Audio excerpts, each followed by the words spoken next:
நாம் உண்மையான தேவனுடைய சபையை குறித்து பார்க்க இருக்கிறோம்.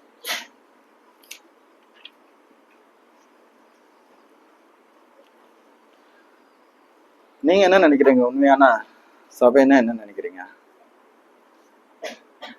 பெரிய போர்டு இருக்கணும், நல்ல ஒரு லோகோ இருக்கணும் தானே, பதிவு செஞ்சிருக்கணும்.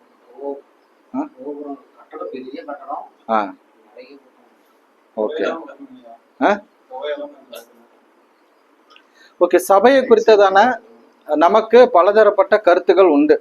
நாம் இன்றைக்கு சபையின் பார்க்கிற அநேக சபைகள் வேதம் சொல்லுகிற பிரகாரமான, தேவன் விரும்புகிற பிரகாரமான சபைகளாக இல்லாத நிலையும் இன்றைக்கு உண்டு. ஓகேங்களா? இன்றைக்கு நாம் சில காரியங்களை நம்ம தியானிக்க போறோம். உங்களுக்கு ரொம்ப பயனுள்ளதா இருக்குங்கிறத நம்புறேன்.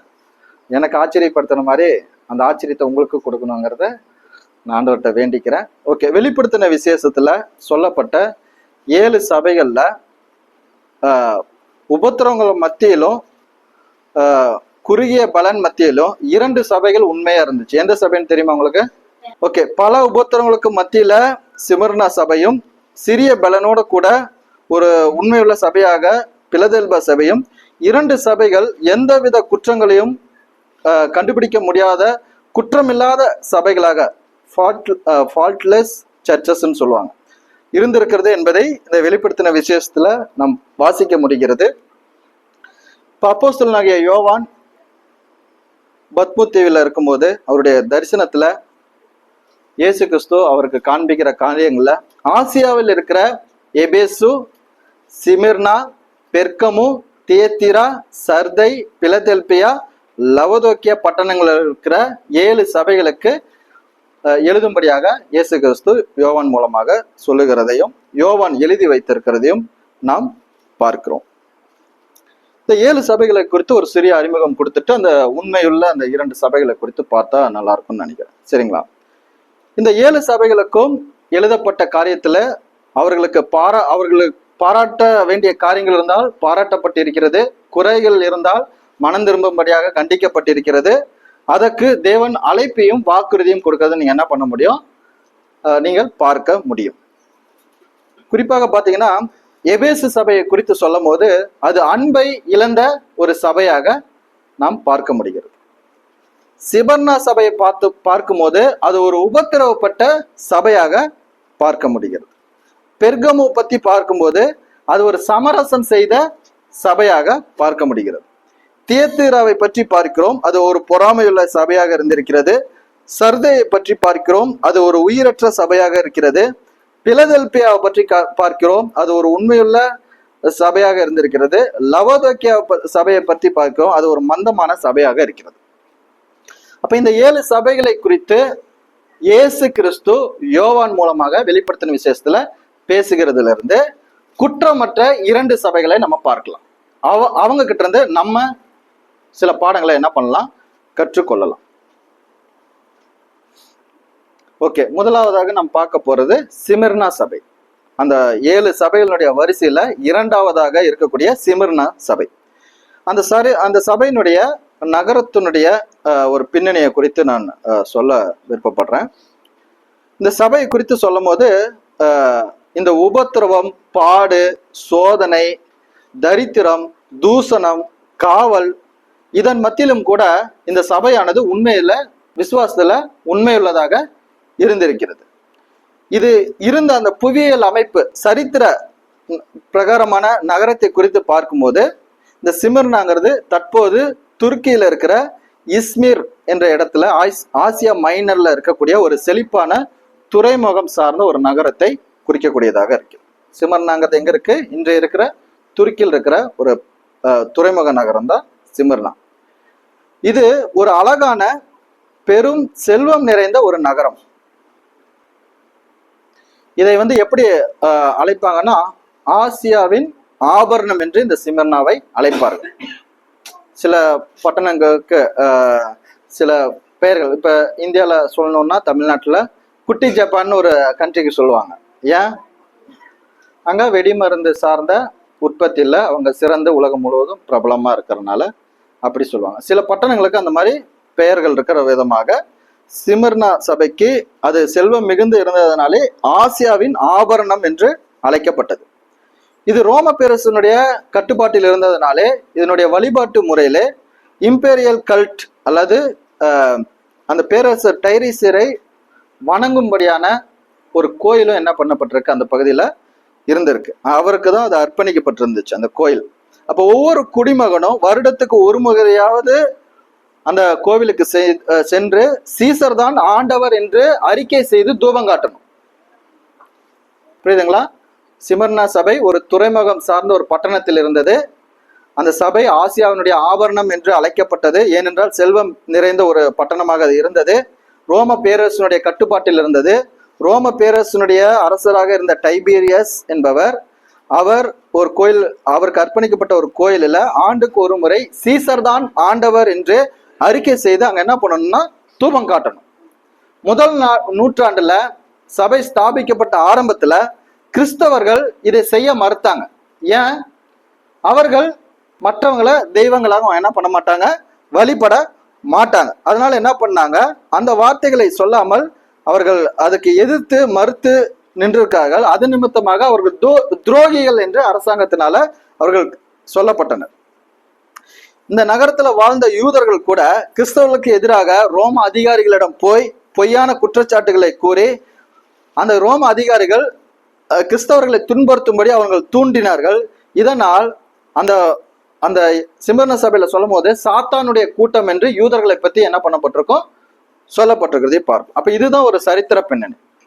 ரோம பேரரசனுடைய ஆட்சி காலகட்டத்தில் இருக்கு. அது அதனுடைய அரசரை ஆண்டவர், சீசரை ஆண்டவர் என்று ஜனங்கள் அழைத்து தூபம் காட்டணும்.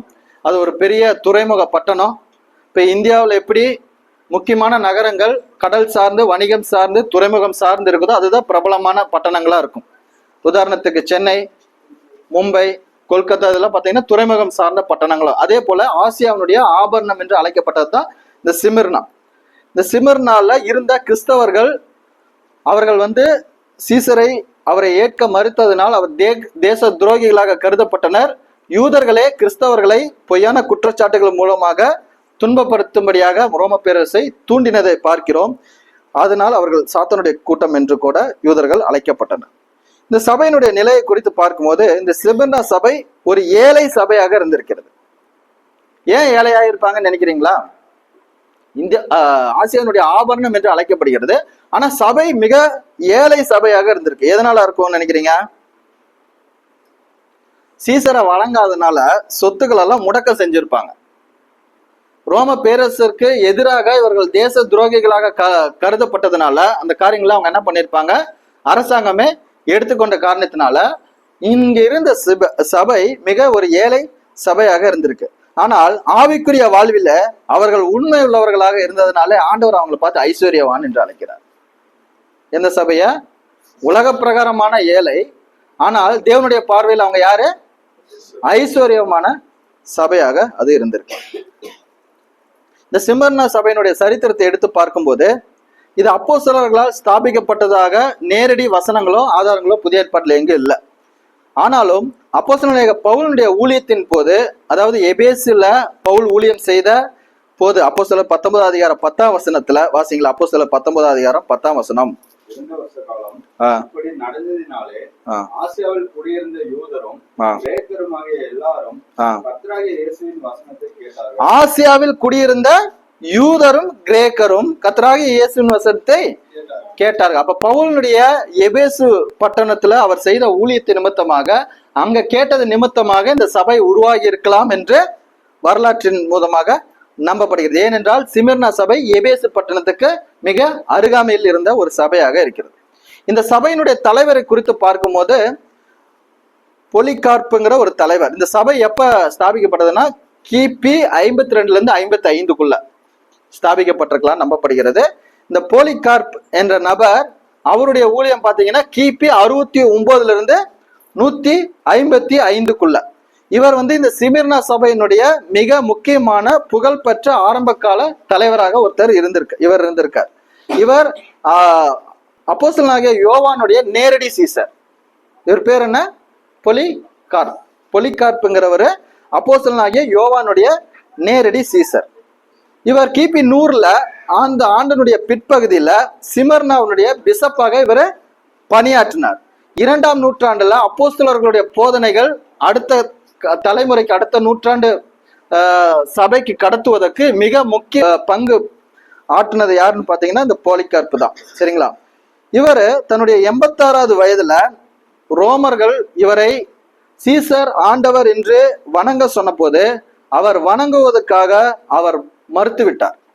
ஏனென்றால் சபையை என்ன பண்ணாங்க, கிறிஸ்தவர்களே தேவனை தவிர வேற யாரும் வணங்க மாட்டாங்க, சீசரையும் ஆண்டவர் என்று அவங்க அறிக்கையில்லை.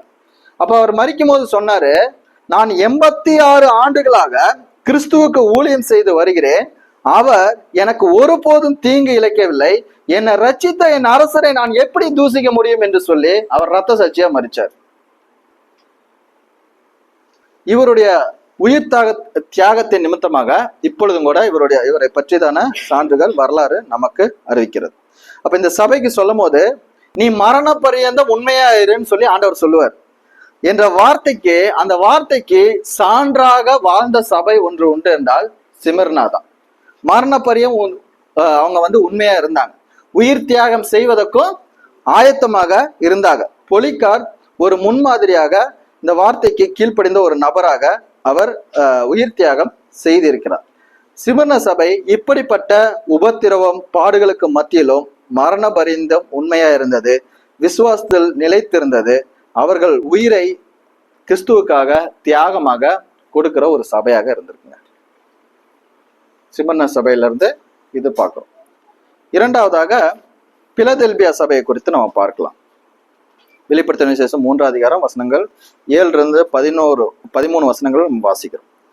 இந்த சபை பார்த்தீங்கன்னா இவர்கள் கொஞ்சம் பலன் இருந்தும் அந்த பலனிலும் உண்மையாய் விசுவாசத்துக்கு இயேசுனுடைய வார்த்தையை கை கொள்வதற்காக இந்த சபை புகழப்பட்டது. இந்த சபையினிடத்துல இருந்து குற்றங்களை கண்டுபிடிக்க முடியல. இதனுடைய சரித்திர பின்னணியை பற்றி பார்க்கும்போது பிலதெல்பியா சபையானது ஒரு நிலநடுக்க வரக்கூடிய அந்த நிலப்பரப்புல அமைந்த ஒரு நகரமாக இருக்கிறது. இதுவும் ரோம பேரரசுக்கு உட்பட்ட மத்திய ஆசியாவுக்கு செல்லும் ஒரு திறந்த வாயிலாகவும், அதாவது ஓப்பன் டோர்னு சொல்லுவாங்க, வணிகத்துக்கு பயன்படுத்தக்கூடிய ஒரு பட்டணமாக இந்த பிலதெல்பியா இருந்திருக்கு. இங்கும் கூட யூதர்கள் கிறிஸ்தவர்களுக்கு எதிராக அவங்க என்ன பண்ணாங்க, தூண்டுதல் செய்து அவங்களை துன்புறுத்தும்படியாக செய்தார்கள். அதனாலதான் இயேசு கிறிஸ்து சொல்லும்போது சொல்றாரு, அவர்களுக்கு பிரசங்கிக்க திறந்த வாசலை கொடுத்தார் என்று பார்க்க முடிகிறது. அவர்களது சிறிய பலம் ஒரு பெரிய ஊழிய வாய்ப்புக்கு அவர்களுக்கு வழிவகுத்திருக்கிறது. எப்படி பவுலினுடைய எபேசு ஊழியத்தின் போது சிமிர்னா சபை ஸ்தாபிக்கப்பட்டுள்ளலாம் என்று நம்பப்படுகிறதோ, அதே போல பிலதெல்பியா சபையும் அந்த ஊழியத்தின் நிமித்தமாக வந்திருக்கலாம் என்று நம்பப்படுகிறது. போலிகார் மாதிரி ஒரு குறிப்பிட்ட நபருடைய சரித்திரம் இந்த சபையில ஒரு தனிப்பட்ட தலைவனுடைய சரித்திரம் அறிய முடியல. ஏன்னா இவங்க தனிப்பட்ட தலைவர்களை பிரபலப்படுத்துவதற்கு பதிலாக சபையாக ஒட்டுமொத்தமா உண்மையா இருந்திருக்காங்க. புரியுதுங்களா? கிறிஸ்துவனுடைய நாமத்தை மறுதலிக்காம இவர்கள் சிறிய பலனுடன் அவர்கள் இருந்திருக்கிறாங்க. சிறிய பலத்துடன் இருக்கும் போதும் கூட அவர்களுடைய தலைமைத்துவம் எளிமையானதாகவும் அப்போஸ்தலனுடைய போதனையை உண்மையுடன் பின்பற்றவும் அவர்கள் கவனம் செலுத்தியிருக்கிறாங்க. அவர்களுடைய சபை மற்றும் தலைவர்கள் என உறுப்பினர்கள் அனைவரும் கிறிஸ்துவனுடைய வசனங்களை கைக்கொள்வதில், அவருடைய நாமத்தை அறிவிப்பதில் மிகுந்த கவனத்தை செலுத்தி இந்த பாராட்டுகளை பெறுவதற்கு ஒரு தகுதியான சபையாக பிலதெல்பியா இருந்திருக்கு. இப்ப 2 சபைகளை குறித்து பார்த்தோம். அதனுடைய சரித்திர பின்னணி, அதனுடைய அந்த காலகட்ட நிலையை குறித்து பார்த்தோம். இப்ப இந்த சபைகளிட்ட இருந்து நம்ம என்ன கத்துக்கலாம்னு நம்ம பார்க்கலாம். சிமிர்னா சபையும் நமக்கு கற்றுக் கொடுக்கும் பாடம். முதலாவது நம்ம பார்க்க போகிறது சிமிர்னா சபை நமக்கு கற்றுக் கொடுக்க பாடம். அதாவது உலக தரித்திரத்தில் ஆவிக்குரிய ஐஸ்வர்யமுடைய ஒரு சபையாக அது இருந்தது. இன்றைக்கு சபைகள் பெரும்பாலும் பௌதீக செழுமைக்கே முக்கியத்துவம் கொடுத்து போதிக்கின்றன. அதாவது பிசிக்கல் ப்ராஸ்பரிட்டி, அந்த பௌதீக சம்பந்தப்பட்ட செழுமை சார்ந்த உபதேசங்கள் போதிக்கப்படுகின்றன. ஆனா சிமிர்னா சபை உலக ரீதியாக தரித்திரராய் இருந்தும் இயேசுவினால் ஐஸ்வர்யவனாக என்று அது என்ன பண்ணப்படுதுங்க, புகழப்படுகிறது. நாமும் கூட ஒரு உண்மையுள்ள சபையாக இருக்க வேண்டும் என்றால் உலக பிரகாரமான ஐஸ்வர்யத்துக்கோ செழுமைக்கோ முக்கியத்துவம் தரும் போதனைகளை பற்றி நாம் பேசுகிற அல்லது விரும்புகிற சபையாக இல்லாமல், ஆவிக்குரிய ரீதியில நாம் தரித்திரரா இருந்தாலும் பரலோகத்துக்குரிய மேன்மையான காரியங்களை நோக்கி பார்க்கக்கூடிய நபர்களாக இருக்க வேண்டும். இந்த சபை கட்டிடம், நிதிநிலை அல்லது எண்ணிக்கை அடிப்படையில இது புகழப்படல. இதனுடைய மதிப்பும் கூட அதன் அடிப்படையில மதிப்பிடப்படல. அப்ப இதனுடைய விசுவாசம், கீழ்ப்படிதல், உண்மை, கிறிஸ்துவனுடனான உறவு, அதன் அடிப்படையிலேயே அதனுடைய மதிப்பை அளவிடுகிறார்கள். உண்மையான ஐஸ்வர்யம் என்பது, ஆசீர்வாதம் என்பது ஆவிக்குரியதாக இருக்கிறது. அப்ப இந்த ஆவிக்குரிய ஆசீர்வாதத்தை பெற்றுக்கொள்ள ஒரு தகுந்த ஒரு சபையாக, ஒரு உண்மையுள்ள சபையாக சிமர்னா சபை இருந்திருக்கிறது.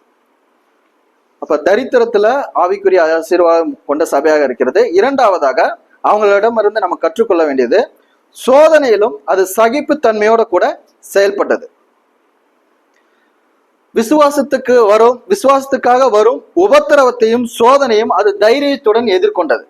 தேவன் அதுக்கு சொல்லுகிறார், ஜீவ கிரீடத்தை பெறுவதற்கு மரண பரியந்தம் உண்மையாய் இருக்க வேண்டும் என்று சொல்லியிருந்தார். அப்ப சிறிய சவால்களுக்கு கூட இன்றைக்கு எளிதில் சபைகள் சோர்வடைகிறது. ஆனால் விசுவாசத்துக்காக உபத்திரவத்தையும் சோதனையும் சகித்து தைரியத்துடன் எதிர்கொண்டதுக்கு நமக்கு ஒரு முன்மாதிரி சபையாக சிமர்னா சபையானது இருக்கிறது. சிமர்னா சபையிடமிருந்து நாம் கற்றுக்கொள்கிற 2 காரியம், சோதனையின் மத்தியிலும் சகிப்புத்தன்மையோடு வாழ்வதற்கு கற்றுக்கொள்ள வேண்டும், தரித்திரத்து மத்தியிலும் ஆவிக்குரிய ஐஸ்வர்யத்தை நாடுகிறதுக்கு நம்ம என்ன பண்ணணுங்க, கற்றுக்கொள்கிறவர்களாக இருக்க வேண்டும். இப்ப பிலதெல்பியா சபையிலிருந்து நம்ம கற்றுக்கொள்ள வேண்டிய பாடம் என்னன்னு பாத்தீங்கன்னா, சிறிய பலத்துடன் இயேசுனுடைய வார்த்தைக்கு அந்த சபை உண்மையா இருந்தது. சிமர்னா சபையை பற்றி பார்க்கிறோம், சோதனைகள் மத்தியிலும் உபத்திரத்தின் மத்தியிலும் அந்த சபை மரண பரியந்தம் உண்மையா இருந்தது. பிலதெல்பியா சபையிடம் நாம் கற்றுக்கொள்கிறோம், சிறிய பலத்துடன் இயேசுனுடைய வார்த்தைக்கு உண்மையா இருந்தது. இப்ப சிறிய பலத்தினுடைய மகிமை என்னன்னு பாத்தீங்கன்னா, இந்த சபைகள் எவ்விதமான பிரம்மாண்டமான ஊழிய அமைப்பையும் கொண்டிருக்காவிட்டாலும் அது முற்றிலும் குற்றமற்ற சபையாக புகழப்படுகிறது. இன்றைக்கு பல சபைகள் பிரபலமாக பேசப்படுகிறது, பெரிய சபைகளாக அறியப்படுகிறது. ஆனால் குற்றமற்ற ஒரு சபையாக எந்த ஒரு சபையும் ஆண்டவர்னால இப்ப சொல்ல முடியுமா? வெளியே இருக்கிற அரசியல் இப்ப சபைகளுக்குள்ள வந்துருது, வெளியே இருக்கிற ஆடம்பரம் சபைகளுக்குள்ளாக வந்துருது. ஆனால் முதல் நூற்றாண்டுல பிலதெல்பியா சபை முற்றிலும் குற்றமற்ற ஒரு சபையாக தேவனால் புகழப்பட்டிருக்கிறது. அதுக்கு பிரம்மாண்டமான ஊழிய அமைப்பும் இல்லை, எவ்விதமான கட்டட அமைப்பும் இல்லை, எவ்விதமான காரியங்களும் இல்லாத சமயத்திலேயே அது தன்னுடைய சிறிய பலனிலே திறமையோடு அது தேவனிடத்தில் வாழ்த்துதல் பெறும் ஒரு பூரண கீழ்ப்படிதல் உள்ள ஒரு உண்மையுள்ள சபையாக இருந்திருக்கிறது. இப்ப மனிதர்களுடைய எதிர்பார்ப்புகளுக்கு பதிலாக தேவனுடைய வார்த்தைகளுக்கு முன்னுரிமை கொடுக்கும் ஒரு சபையாக பிலதெல்பியா சபை இருந்திருக்கிறது. அப்ப சிறிய பலத்தினுடைய மகிமையை பார்க்கிறோம். இரண்டாவதாக வசனத்தை கை கொள்வதில், நாமத்தை மறுதலியாமல் இருப்பதில் அது அவர்கள் தனித்து நின்றிருக்கிறார்கள். ஏனென்றால் இவர்கள் வேத பக்தி மற்றும் அவர்களுடைய தைரியமான அறிக்கை அவர்கள் எப்படி வாழ்ந்திருக்கிறார்கள் என்பதை அறிவிக்கிறதாக இருக்கிறது.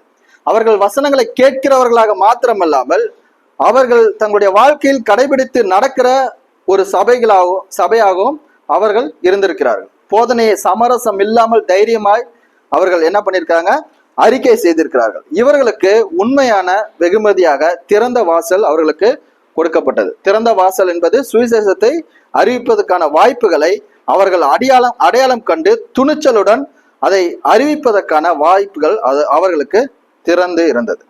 அவர்களுடைய விசுவாசம், தாழ்மை, உண்மை, கீழ்ப்படிதல் இவைகளின் நிமித்தமாக அந்த வாய்ப்புகளை சரியான விதத்தில் அவர்கள் என்ன பண்ணார்கள், பயன்படுத்தி ஒரு குற்றமற்ற சபையாக ஆண்டவர் முன்பாக அவர்கள் நின்றார்கள். அப்ப 2 சபைகளிலிருந்து சில விஷயங்களை கற்றுக்கொண்டிருக்கிறோம். ஒன்று சிமிர்னா, இரண்டாவது பிலதெல்பியா.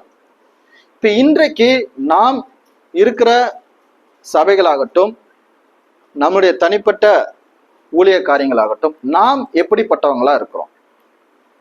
நம்மை பார்த்து தேவன் நம்முடைய குறைகளை பார்த்து மனம் திரும்பும்படியாக காரியங்கள் நம்மிடம் இருக்கிறதா? இல்ல தேவனுடைய பார்வையில குற்றமற்ற ஒரு நபர்களாக இருக்கக்கூடியவங்களா இருக்கிறோமா? எப்படிப்பட்ட நபர்களா நம்ம இருக்கிறோம்? நான் முதல்ல சொன்னேன், உண்மையுள்ள ஊழியனுக்கு அவன் எப்படிப்பட்டவனா இருக்கணும்?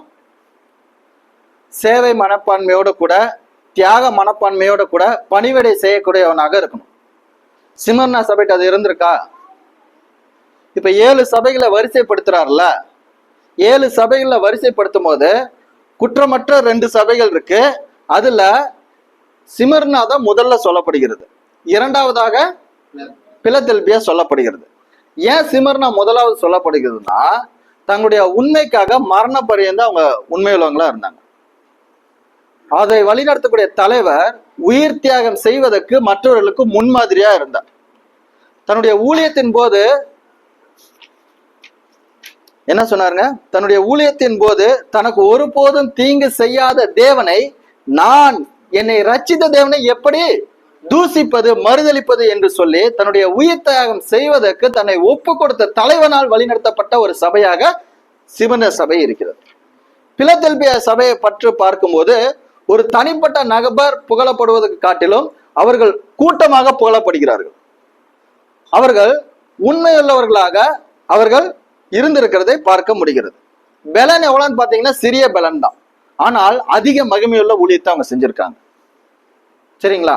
அப்ப கூட்டத்தின் அடிப்படையில ஊழியத்தை நீங்கள் மதிப்பிடாதீங்க, பணத்தின் அடிப்படையில ஊழியத்தை மதிப்பிடாதீங்க, ஸ்ட்ரென்த்தின் அடிப்படையில சபைகளை மதிப்பிடாதீங்க. அவர்களுடைய உண்மை, அவர்களுடைய தியாகம், அவர்களுடைய சேவை, பணிவிடை, நேர்மையின் அடிப்படையில, தாழ்மை மற்றும் கீழ்ப்படியின் அடிப்படையில நீங்க என்ன பண்ணுங்க? சபைகளை கணக்கிடுங்க, மதிப்பிடுங்கன்னு சொல்றேன். அப்படி விரல் விட்டு என்னன்னா எத்தனை சபைகள் இருக்குன்னு நினைக்கிறீங்க? நாங்கள் மலை பிரதேசத்துல இருக்கிறோம். எங்க பகுதியில் பாத்தீங்கன்னா விசுவாசிகளை விட ஊழியர்கள் அதிகம். ஸ்ட்ரென்த்தை வச்சு மதிப்பிடலாமா? அப்ப குறைவான நபர்களா இருந்தாலும் ஊழியர்களா இருந்தாலும் அவர்கள் உண்மையான சுவிசேஷத்தை அறிவிக்கவோ சீசர்களை உருவாக்கவோ செய்திருந்தால் என்ன பண்ணலாம்? நாம் அவர்கள் உண்மையாக செயல்படுகிற நபர்கள், சாட்சியான மனிதர்கள் என்று அறிக்கையிடலாம். ஆனால் எங்களுடைய பகுதியில அந்த மாதிரி பிரச்சனை இருக்கு. சபைகள் அதிகமா இருக்கிறதுல எந்த மாற்றம் தெரியுங்களா? எங்க ஜனங்களை காட்டிலும் சபைகள் ரொம்ப ஜாஸ்தியா இருக்கு. அப்ப இவர்கள் எல்லாம் உண்மையுள்ளவர்களா இருக்கிறாங்களா, நேர்மையுள்ளவர்களா இருக்கிறாங்களா, தியாக மனப்பான்மையோட இருக்கிறாங்களா, ஆண்டவருடைய அழைப்பை பெற்றிருக்கிறாங்களா, மகிமையான ஊழியத்தை செய்திருக்கிறாங்களான்னு பாத்தீங்கன்னா அதை மதிப்பிடுறது ரொம்ப கேள்விக்குறியாதான் இருக்கு. ஆண்டவர் அவர்களை பார்த்து என்ன சொல்வாருன்னு நம்ம யோசிக்கிற விதமா தான் இருக்கு. ஆனால் இங்கேயும் 26 சபைகள் இருக்கு. இப்ப இங்க இருக்கிற சபையை பத்தி நான் சொல்றேன், எனக்கு தெரிஞ்சதுதான் நான் பேச முடியும். இந்த சபையில சில குடும்பங்கள் இருக்கு, ஒரு 4, 5, 6 குடும்பங்கள் இருக்கு. நாங்கள் 3 ஆண்டுகளாக கர்த்தருக்கு விருப்பமானபடி செய்வதற்கு முயற்சி செஞ்சுட்டு இருக்கோம். 3 ஆண்டுகளாக இந்த ஊழிய பயணத்துல நாங்கள் இருக்கிறோம். உங்களுக்கு தெரியும், மைக் எது இல்லதான், இங்க ஸ்டேஜ் எது இல்லதான், கட்டடம் எது இல்லதான். ஆனா உண்மையான சீசர்கள் உருவாயிருக்காங்களா இல்லையா? தியாக மனப்பான்மையோட இருக்கிறவங்க இருக்காங்களா இல்லையா? இங்க இருக்கிற குடும்பங்கள் கூட வேலை செய்துட்டு ஆண்டவருடைய பணியில தங்களை அர்ப்பணித்து கூடுதலாக மற்ற குடும்பங்களுக்கு அவர்களுடைய சுமையை தங்களுடைய சுமையாக நினைத்து போய் நேசித்து அவங்களுக்காக ஜெபித்து அவர்களை ஆசீர்வதித்து அவங்களுடைய பணியில இன்னும் உண்மையா உத்தமா வேலை செஞ்சுட்டு இருக்காங்க. சின்ன கூட்டம் தான், பிலதெல்பியா போலதான் வச்சுக்கலாம்னு வச்சுக்க. சிறிய பலத்தில் மகிமை. சின்ன கூட்டமா இருந்தாலும் வல்லமையா ஆண்டவருடைய வார்த்தைக்கு கீழ்ப்படுகிறதுனால இந்த சபையானது எனக்கு தெரிஞ்சு இப்ப உலகம் ஃபுல்லா ஃபேமஸ். எப்படி ஃபேமஸ் ஆச்சு? எங்களுக்கு WCF நாங்க ஆன்லைன்ல பாத்துக்கிட்டு இருந்தோம். அப்புறம் ஃபர்ஸ்ட் கேம்ப் போனோம், 8 பேர் போனோம். அடுத்த கேம்ப் போனோம், ஒரு 10-15 பேர்கிட்ட போனோம். அடுத்த கேம்ப் ஒரு 25-30 பேர் போனோம். இந்த கேம்ப் 50 பேர் போயிட்டோம். அப்புறம் நாங்கள் சீசத்துவ புத்தகத்தை முறையாக கற்றுக் கொடுத்தோம், அது கீழ்ப்படிவதற்கு நாங்கள் முயன்றோம். இப்ப எங்களுடைய செயல் மற்றும் எங்களுடைய வார்த்தைகளை குறித்து கவனிக்கிறவர்கள் கோயம்புத்தூர் ஃபெல்லோஷிப்பு நல்லா நடத்துவாங்கப்பா. அவங்க யார் பேசுறா? லண்டன் வரைக்கும் கேக்குது. நாங்க ஒண்ணுமே பண்ணல, எந்த மைக்கும் வைக்கல, எந்த பில்டிங்கும் கட்டல, எந்த இன்ஸ்ட்ருமெண்ட்ஸ் இல்ல. எங்கள் பாடகர்களுடைய பாடல்களை இப்ப முதல் செக்ஷன்லயே நீங்கள் கவனித்திருப்பீர்கள். எவ்வளவு எழுத்து பிழைகள், எவ்வளவு உச்சரிப்பு குறைபாடுகள். வசனம் வாசிக்கும் போது எங்க அளவு வசனம் கண்டுபிடிக்கிறது கொஞ்சம் சிரமம் தான். தமிழ் வாசிக்கிறது சிரமம் தான். செய்தி கொடுக்கும் போது எனக்கு அப்பப்போ மறந்து போகுது. இந்த மாதிரி குறைவுள்ளவர்களாக இருந்தாலும் சிறிய பலனில ஆண்டவர் மகிமையா செய்வதற்கு, ஊழியத்தை செய்வதற்கு தேவன் உதவி செய்யறாருங்க. இப்ப இந்த சின்ன குடும்பத்திலிருந்து அநேக ஊழியர்கள் எழும்புறாங்க. அநேக இடங்கள்ல ஊழியங்கள் நடக்கிறது. குறிப்பாக கன்னியாகுமரியில இருந்து சகோதரர் வந்திருக்கிறார். அந்த இடத்துல இப்பொழுது 10 நபர்களுக்கு ஆண்டவருடைய வார்த்தையை சொல்லும்படியாக 2 பேரை 6 மாசத்துல உருவாக்கியாச்சுங்க. 200 வருஷமா சபை நடத்துறாங்க. எத்தனை சீசர்கள் உருவாக்குறாங்கன்னு அவங்களால சொல்ல முடியல. இன்னைக்கு அநேக சபைகள் இருந்த இடம் தெரியாமல் அழிந்து கொண்டிருக்கிறது. பெரிய பெரிய பில்டிங்கா கட்டுறாங்க. காலப்போக்கில் அந்த பில்டிங் இருக்காது. அதனுடைய பராமரிப்பு இருக்காது. எது நிக்கும்னா காலம் கடந்து நிக்கக்கூடியது இது ஒண்ணுதாங்க. இது மாத்திரம்தான் முழுமை பெற்றது, நிலைத்திருப்பது, காலத்துக்கும் நிற்கிறது. என்னன்னா இதுதான். ஏன்னா இது தேவனால் உரைக்கப்பட்ட வார்த்தைங்க. இந்த வார்த்தையை அறிவித்தாதான் உண்மையான சீடர்கள் உருவாவாங்க. இந்த வார்த்தையை கீழ்ப்படிந்தாதான் உண்மையான சபைகள் எழும்பி நிற்குங்க. இன்னைக்கு சபையை குறித்ததான அவல நிலையை நாம் ஏன் பார்க்கிறோம் அப்படின்னா, உண்மையான சத்தியத்தை அறிவிக்கப்படவில்லை, உண்மையான சத்தியத்துக்கு அவர்களுக்கு கீழ்ப்படியல. அதனால உண்மையான சபைகளை கண்டுபிடிப்பது அரிதிலும் அரிதாக இருக்கிறது. 7ல் 2 தான். அப்ப 26ல் எத்தனைன்னு யோசிச்சு பாருங்க. அப்புறம் எத்தனை பாஸ்டர்ஸ்னா நம்ம 200ல எத்தனை யோசிச்சு பாருங்க. கன்னியாகுமரியில எத்தனை சர்ச்சுன்னு தெரியல. ஐயா அடுத்த தடவை லிஸ்ட் எடுத்துட்டு வருவாருன்னு நினைக்கிறேன். இப்ப பாத்தீங்கன்னா குறைந்த சதவீதம் தான் ஆண்டவருக்கு உண்மையா இருக்கிறாங்க. குறைந்த சதவீத சபைகள் தாங்க ஆண்டவருக்கு உண்மையாக இருக்கு. நான் என்ன சொல்ல வரேன், நீங்கள் கட்டட அமைப்புகளை வைத்தோ, எண்ணிக்கை அடிப்படையில வைத்தோ, அவர்களுடைய வருமானங்களை கணக்கில் வச்சோ சபைகளை மதிப்பிடாதுங்க. ஆண்டவருக்கு நீங்க உண்மையா இருக்கிறீங்களா? ஆண்டவருக்கு தியாகத்தோட ஊழியத்தை செய்ய தயாரா இருக்கிறீங்களா? நீங்கள் ஒவ்வொருவருமே ஆண்டவருக்கு முக்கியங்க. யாருமே ஆண்டவருக்கு நிராகரிக்கிறதே இல்லை. பாட தெரியலினாலும் ஆண்டவர் பயன்படுத்துறாருங்க. பேச தெரியலினாலும் ஆண்டவர் பயன்படுத்துறாருங்க. ஆண்டவருடைய வரங்கள்னால தாங்க நீங்க ஊழியமே செய்ய முடியும். உங்களுடைய திறன்கள்னால நீங்க ஊழியம் செய்யணும். திரைப்பட துறையில நீங்க மேலோங்கிய வரலாம். ஊழியத்துல நீங்க உண்மையா இருக்கணும்னா ஆண்டவர் உங்களுக்கு வரங்களை கொடுத்துருக்கணும். வரங்கள் இல்லாம எந்த ஊழியங்களையும் செய்ய முடியாது. வரங்கள் இல்லாம எந்த சபைகளும் செயல்பட முடியாது. அப்ப உண்மையான சபை தியாகத்தோடும் உண்மையோடும் செயல்படும் போது ஆண்டவருடைய பார்வையில அது உண்மையும் உள்ள சபை என்று அறிவிக்கப்படுங்க, புகழப்படும். இன்றைக்கு எத்தனை சபைகள் புகழப்படும் நீங்க நினைச்சு பாருங்க, யோசிச்சு பாருங்க. அப்ப நீங்கள் கூடி வருகிற சபையானது ஆண்டவரால் புகழப்படுகிற சபைகளாக இருக்கணும். மனுஷரால் புகழப்படுகிற சபைகளுக்கு நீங்க போகாதீங்க. ஆண்டவரால் இல்லைன்னா அந்த சபைகளை ஆண்டவருக்கு புகழப்படுகிற சபைகளாக மாற்ற முடியுமான்னு பாருங்க. கட்டுங்களா? அப்ப நீங்க இருக்கிற குடும்பங்களாகட்டும், நீங்க இருக்கிற சமுதாயமாகட்டும், சபையாகட்டும், ஆண்டவரோட பார்வையில உண்மையாக, நேர்மையாக, தியாக மனப்பான்மையோடு கூட செயல்படுகிற, பக்தி விருத்தியும் பிரயோஜனமும் உண்டாகிற ஒரு சபையாக இருக்கிறதா என்பதை ஆராய்ந்து ஆண்டவருடைய பார்வையில அப்படிப்பட்ட சபைகளை நீங்கள் ஐக்கியப்பட்டு ஆண்டவரோட பயணிப்பதற்கு உங்களை நீங்கள் அர்ப்பணிக்க வேண்டும். அப்படி நீங்கள் அர்ப்பணிக்கும் போது நீங்கள் ஒவ்வொருத்தருமே ஆண்டவருக்கு மிக மிக முக்கியமான நபர்களாக இருக்கிறீர்கள். உங்களுக்கென்று ஆண்டவர் ஒரு பொறுப்பை வைத்திருக்கிறார். அந்த மகிமையான அவருடைய ஊழியத்தை உண்மையுள்ள ஒரு ஊழியர்கள் தான் செய்ய முடியும். உண்மையுள்ள ஊழியர்கள் தேவனுக்கென்று உண்மையுள்ள ஊழியத்தை செய்யும் போது உண்மையான சபை உருவாகுங்க. இதே போல அநேகர் நீங்கள் இங்க இருக்கலாம். ஆண்டவர் உங்களை அழைத்ததுக்கான ஒரு நோக்கம் இருக்கும். ஆண்டவர் உங்களை பயன்படுத்துவதற்கான ஒரு ஆண்டவருக்கு விருப்பம் இருக்கும். அதற்கு பயன்படுகிற பாத்திரங்களாக நீங்கள் மாறுவதற்கு, உண்மையான சபைகளை நீங்கள் உருவாக்குவதற்கு, உண்மையான சபைகளோடு கூட ஐக்கியப்படுவதற்கு நீங்கள் முதல்ல விருப்பமுடையவங்களா இருக்கணுங்க. அப்படி விருப்பத்தோட கூட உங்களுடைய பணிகளை செய்யும் போது அதுதான் ஒரு உண்மையான ஆண்டவருக்கு பிரியமான ஒரு சபையா மாறுங்க. ஒரு குடும்பம் உண்மையா ஆண்டவருக்கு உண்மையா இருந்துச்சுன்னா அதே போல பல குடும்பங்கள் உண்மையுள்ளதா மாறும். பல குடும்பங்கள் உண்மையுள்ளதா மாறும் போது அந்த சபையானது ஆண்டவருக்கு உண்மையுள்ள சபையா மாறிடுங்க. இப்ப இந்த விஷயத்தை நாம் தேவனுடைய வார்த்தையிலிருந்து புரிந்து கொண்டிருக்கிறோம். நாமும் கூட தேவனுடைய வார்த்தைக்கு கீழ்ப்படிந்து நம்ம என்ன பண்ணுங்க, ஒரு உண்மையுள்ள சபையாக வாழ்வதற்கு முயற்சி செய்ய வேண்டும். நமக்கு முன்மாதிரியாக சிமிர்னா மற்றும் பிலதெல்பியா சபைகள் இருக்கிறது.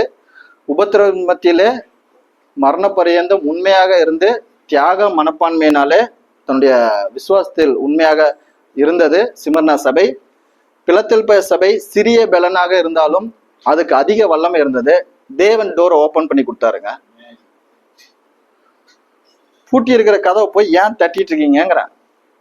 ஆண்டவருடைய கண்கள்ல பாருங்க, டோர் எங்க ஓப்பன் ஆயிருக்குன்னு தெரியும். ஓபன் பண்ற இடத்துல போய் ஆண்டவர் அறிவிங்க. எங்க வாய்ப்பு சந்தர்ப்பம் கிடைக்குதோ துணிச்சலோட போய் செய்யுங்க. இயேசு கிறிஸ்து செய்தாரா இல்லையா? எல்லா பக்கம் போனாரா இல்லையா? எல்லா பக்கம் நன்மை செய்கிறவரா சுற்றி தெரிந்தாரா இல்லையா? அப்ப நீங்கள் இயேசு கிறிஸ்துவரிடமிருந்தும் ஆதி திருச்சபையிடமிருந்தும் நாம் கற்றுக்கொள்ள வேண்டிய அநேக காரியங்கள் உண்டு. ஒரு உண்மையுள்ள சபைகள் இந்த சமூகத்துல உருவாக வேண்டும். அப்படிப்பட்ட சபைகள் இந்த கூடுகையிலிருந்து உங்கள் மூலமாக உருவாவதற்கு நாங்கள் அனைவரையும் இயேசு கிறிஸ்து நாமத்தினாலே அன்போடு கூட வாழ்த்துகிறேன். தேங்க்யூ.